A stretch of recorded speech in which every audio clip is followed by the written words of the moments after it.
Hola, ¿cómo están? Una vez más estamos aquí en Siete Caras de la Abstracción, un programa dirigido a los jóvenes politécnicos, creado con toda intención de que la cultura sea una etapa de su educación transversal, integral, para cada uno de ustedes. La Dirección de Difusión Cultural permite este tipo de proyectos gracias a su apoyo y al apoyo del Taller Central de Artes Plásticas que dirige un servidor. Hoy nada más y nada menos nos encontramos con uno de los rostros más importantes, no solamente de la abstracción, sino de la pintura mexicana, el maestro Eloy Tarcisio.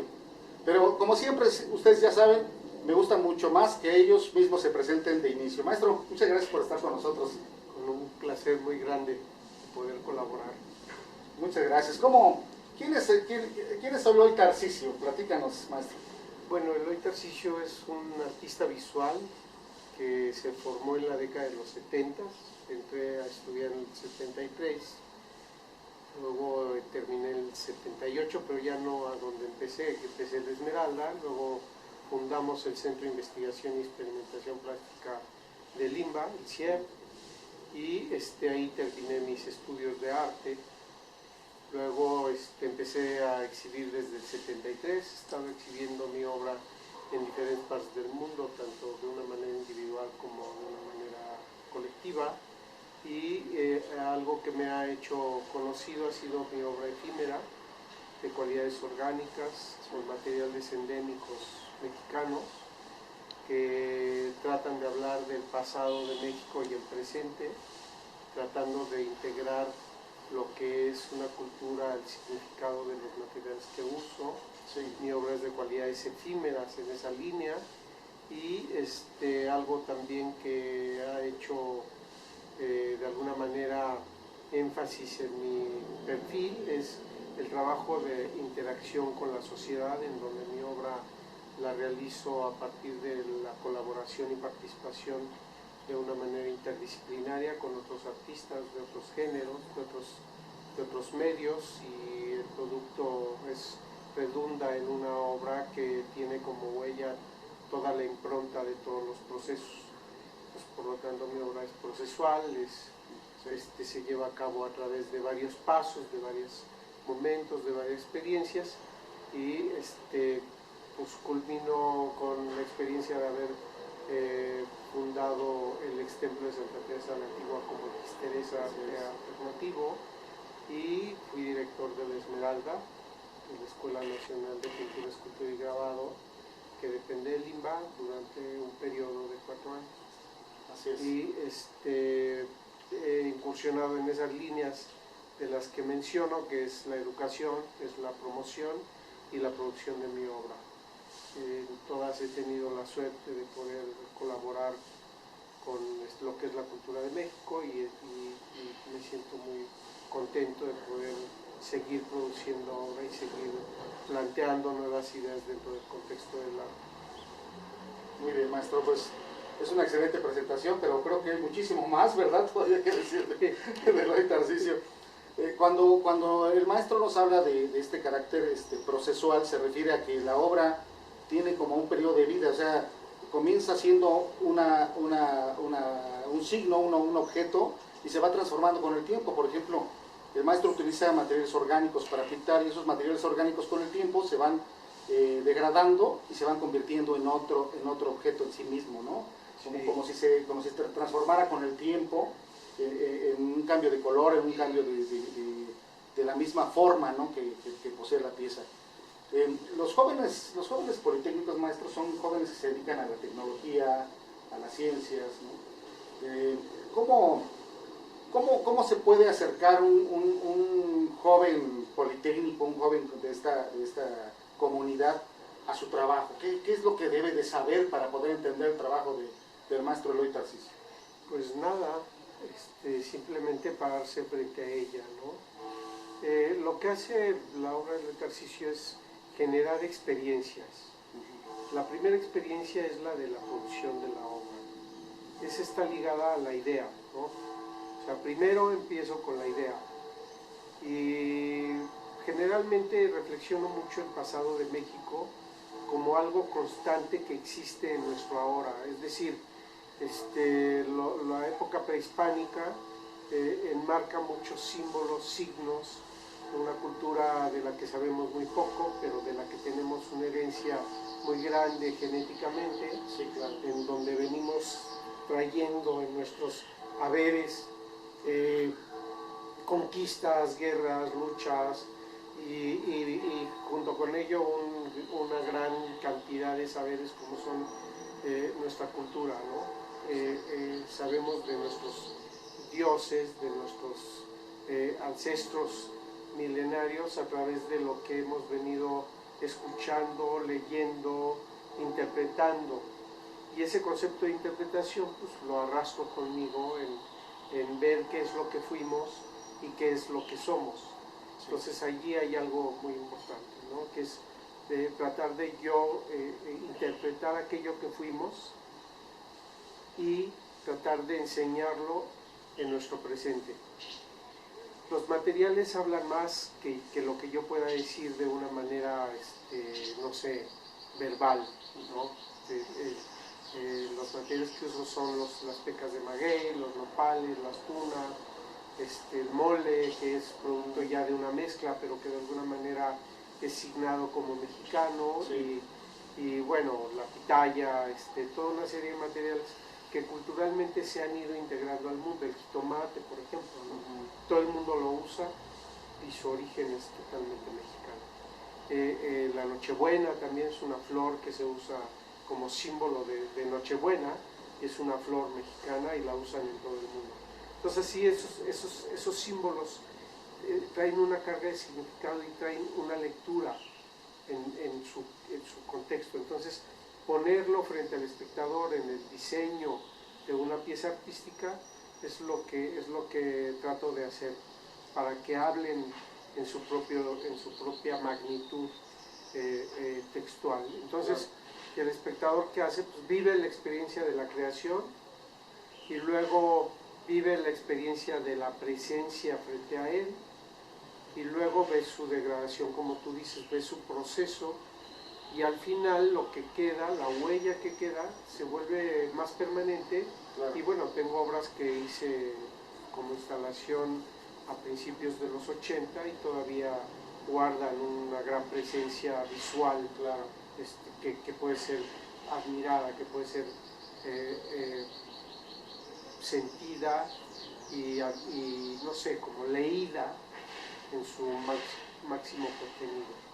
Sí, por supuesto, es como evocar una identidad permanente, ¿no? de nuestra cultura. Sí, claro. Esa permanencia que nos identifica y que identifica al espectador con los materiales, ¿no? Desde el punto de vista sintáctico de las piezas, ¿no? Sabes y dices, bueno, está hecha con mole, ¿no? Y siempre esta reflexión de el contacto que yo he tenido con ese material toda mi vida, y de repente verlo convertido en una pieza de arte, ¿no? Sí. Es una base, yo recuerdo con sus palabras, es como una base de la multiculturalidad, ¿no? De volver a resignificar todos estos elementos que nos dan identidad o que nos dan presencia internacional, universal, cultural, pero convertida en obra de arte, que no se había manifestado nadie. Por lo menos yo no conozco a ningún artista que trabaje en esos términos, ¿no? Claro. Bueno, el arte ha venido cambiando con el tiempo. Ya no es lo mismo ver una pintura del Renacimiento en este momento a como fue vista en su momento. El arte ha venido transformándose y ha venido adaptándose a nuestro tiempo de vida. Sí. El artista es el de su tiempo. Y mi tiempo, mientras yo no muera, sigue siendo el día en el que vivo, es mi tiempo. Sí. Y en ese tiempo mi obra ha venido resignificándose y ha venido cambiando. Así es. Y yo he querido que así sea, es decir, que la pieza vaya cambiando conforme el ser humano va cambiando. Que la obra enseñe que el cambio de su tiempo es el mismo que el del ser humano. Sí. Es decir, un nopal fresco en la penca del nopal es un nopal que está vivo y que sigue teniendo frutos, pero ya cortado y llevado a la mesa se convierte en un producto de alimento. Sí. ya cortado y en una pieza de exhibición de arte, empieza a transformarse porque sigue teniendo ese proceso de vida. Y ya cuando se seca, se convierte en un símbolo diferente que habla del tiempo pasado, habla de las arrugas que el ser humano tiene, se va secando como el cuerpo se va secando, ¿no? Es una forma distinta de cumplir con su existencialidad, ¿no? Y no solo eso, sino porque en alguna ocasión le llegué a escuchar que, y eso es muy simbólico también, de la misma naturaleza de los productos con los que trabaja, con los elementos con los que trabaja, también hay un encuentro distinto con el concepto de color, ¿no? O sea, hay aspectos que industrialmente no se pueden obtener, sino solamente a través del contacto con la naturaleza. El colorido de sus piezas, que aun cuando se va transformando para buscar ese último proceso de vida o de existencialidad del misma, de inicio también hay un sentimiento de color, ¿no?, expresivo de cada una de ellas, claro, que no son colores que podemos encontrar directamente en las tiendas de autoservicio, ¿no? Claro. Bueno, el color es un elemento que yo uso no con la intención de colorear la obra. Claro. El color no es importante para mí. O sea, lo que es importante para mí es la materia en sí misma. Claro. Dentro de estos cambios del proceso artístico que ha venido teniendo la historia del arte, viene un concepto básico que viene de la representación a la presentación. O sea, no es lo mismo yo pintar un bodegón de tunas con mameyes, que sí, son mexicanos, ¿no? Sí. A presentarlos físicamente. Claro. O sea, viene de un valor representacional a un valor presentacional. Y en la presentación, por ejemplo, acaba de haber una pieza muy controvertida, entre comillas, en donde un artista italiano muestra un plátano pegado al muro. Así es. De exhibición de una feria de arte. Así es. Entonces, el plátano, si se queda ahí, se va a ir transformando como lo hacen mis piezas. Así es. Se va pudriendo, se va ennegreciendo y no guarda el mismo color de cuando se presentó. Así es. Y lo importante es que ese plátano habla de su propia historia de la misma manera que una instalación de mi obra. Es decir, el material no va a guardar el color. ¿Por qué? Porque lo importante no es que se vea desde el punto de vista colorista, sino desde el punto de vista simbólico, claro, de lo que significa. Entonces, el color se va degradando. Por ejemplo, mis piezas de sangre empiezan con un rojo recién salido del empaque en donde me entregan la sangre, que es recién salido del animal, ¿no? Y se va transformando conforme va pasando el tiempo, y bueno, se va oscureciendo y va teniendo un color mucho más fuerte, mucho más real en su proceso de existencia, de degradación, de transformación, ¿no? Claro, es un registro al final de cuentas, ¿no? Lo que queda es un registro de esa permanencia, de esa existencia. No es registro porque sigue existiendo por sí misma, es decir, el registro es que yo le tomara una foto, el registro es que yo hiciera un video de ello, pero la pieza en sí misma se sigue conservando en su propio proceso, más bien es la manifestación de su propia realidad en su tiempo de vida, por decir de alguna manera, sí, esa presencia de la pieza frente al espectador. Su tiempo más que de vida es su tiempo de exhibición, ¿no? Si la pieza empieza en la inauguración de una forma y termina en la clausura de otra forma. Exactamente. Claro que su proceso se extiende porque no termina cuando se cierra la exhibición. Si esa pieza me la llevo a mi estudio o alguien se la lleva a su casa, se seguirá transformando hasta que se convierta en polvo, claro, y deje de existir, o hasta que decidan tirarla a la basura, o hasta que la pieza llegue a algún fin determinado. Sí, ese carácter efímero que finalmente es la constante, ¿no?, de la obra en sí. Pero esa efemeridad viene, trae un antecedente, ¿no? Hay una genealogía con relación a ese concepto y su trabajo. Porque bueno, usted fue de los parteaguas del performance en México, ¿no? No solamente por fundar una de las estaciones de los recintos culturales del performance más grandes y más importantes a nivel internacional, sino porque también ha trabajado en ese contexto. Por ejemplo, ha hecho performance, ha hecho pintura en vivo, buscando también dirigirse, ¿no? hacia esa temática de la finalidad. Sí, yo creo que el arte es efímero. Yo creo que el arte es efímero en su totalidad, es decir, una escultura de bronce, por más siglos que exista, sí, terminará degradándose y transformándose. Sí. Una pieza de mármol también, es como la propia naturaleza. Tú ves los cerros y se ve cómo se han ido erosionando con el tiempo, sí, y se han ido transformando. Vemos la Tierra, y la Tierra tenía otros mares y otros continentes en sus primeras etapas, ¿no? Y vemos cómo ahora tú vas a un desierto y encuentras piezas de mar que te dan a la realidad de que en algún tiempo esos lugares fueron mares. Sí, claro. ¿No? Entonces, vamos, la Tierra se ha venido transformando y toda obra de arte se ha venido transformando. La Mona Lisa es una pieza que se sigue secando y se sigue agrietando y se sigue abriendo, sí, en su pintura, y en su realidad se ha seguido transformando. Pues yo lo que hice fue irme al extremo y mantener las cosas en su propia realidad, es decir, no ayudarle a que permanezcan más de lo que permanecen por sí mismas, ¿no? Sí, exacto. Sí, no encapsulándolas en un tiempo, sino permitiendo que tengan su propia existencia, como sí, su propio tiempo, ¿no? Y yo creo que eso es lo que es importante frente al espectador, que el espectador se dé cuenta de ese proceso. La intención última de mi obra es que se convierta en una poesía de sí misma, ¿no? Es decir, que al espectador le hable de esos momentos sensibles de transformación, claro, sensibles no sé, de su proceso de cambio de un momento a otro, y que el espectador pueda disfrutar poéticamente ese proceso. Esa poética es una poética permanente, porque durante todo el proceso hay una constante, ¿no? Y la imagen cambia y la poética se transforma también, ¿no? Sí. Es como un joven, digamos, politécnico, insisto, porque pues nuestra comunidad a la que nos estamos acercando son jóvenes politécnicos.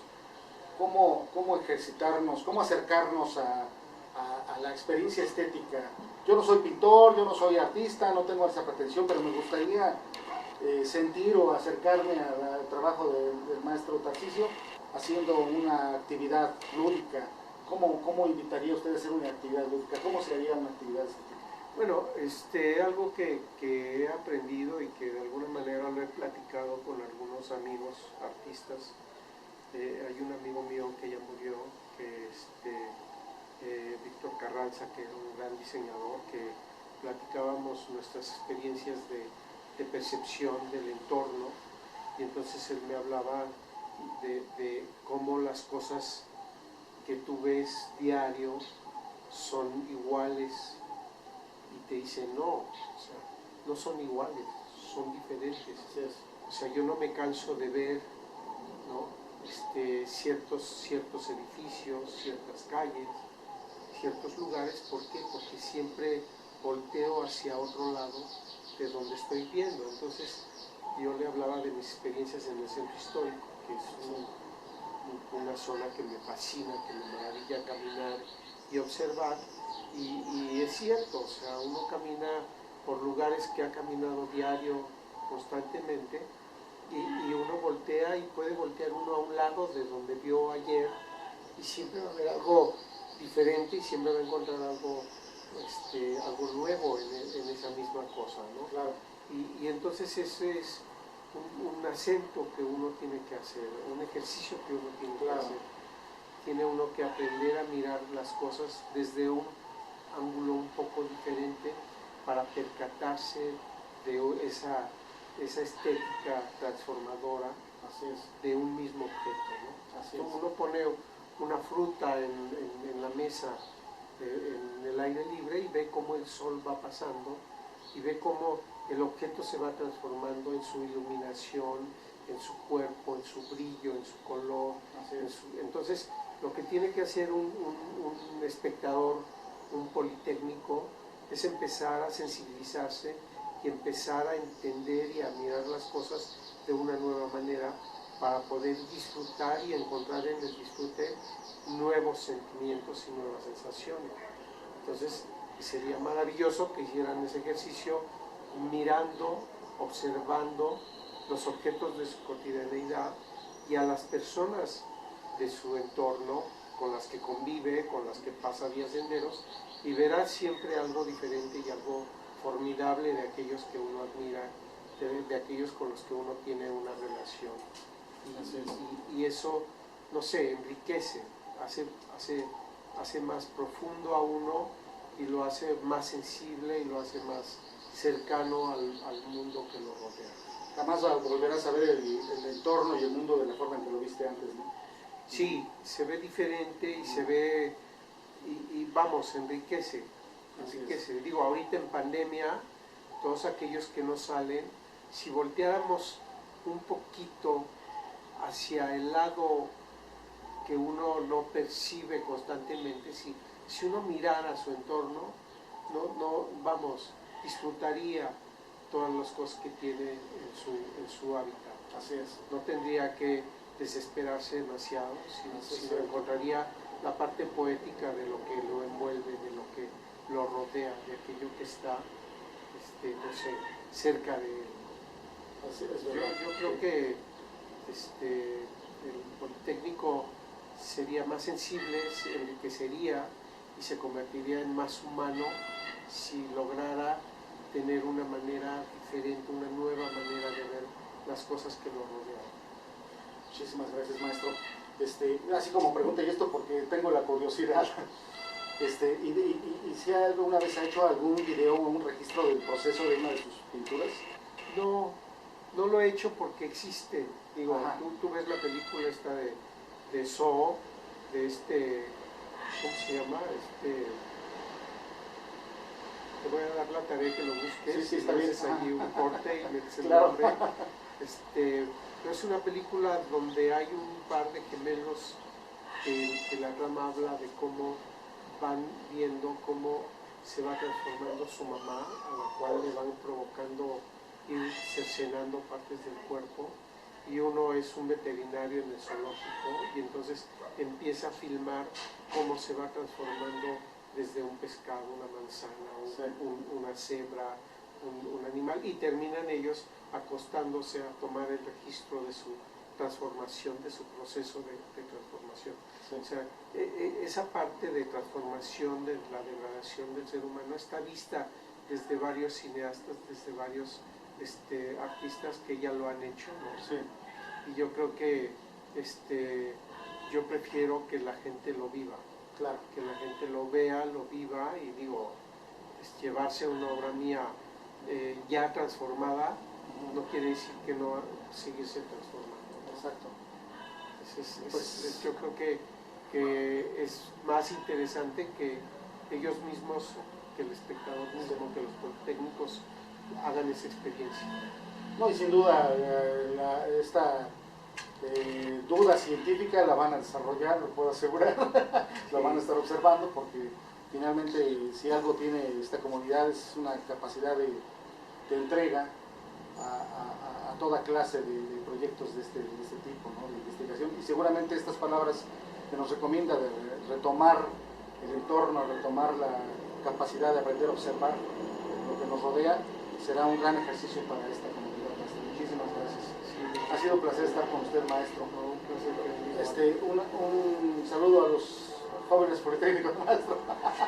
Pues quiero decirles que yo empecé a estudiar en el Politécnico. Había prevocacionales que eran secundarias, y a mí me tocó el último año de existencia, porque entré a estudiar a la prevocacional número 1.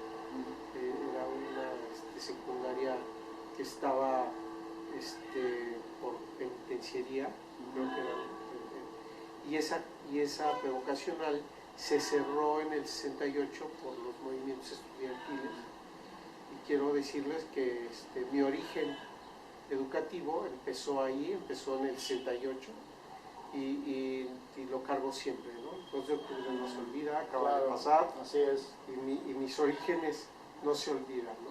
Por Y yo supuesto. creo que el ser politécnico pues es importante en la medida en que ahí se forman los conocimientos que les dan cuerpo a su proceso profesional. No, pues es un honor que también esté dentro de nuestra comunidad politécnica, maestro. Lo recibimos con un abrazo de nuevo. y bueno, el Poliscultura es nuestro hashtag. Mil gracias. La Dirección de Difusión Cultural se despide a través del taller de Artes Plásticas. Arturo Berrospe, un servidor, les manda un abrazo. Gracias, maestro. Gracias. Muchas gracias, muy amable. Un abrazo, chicos.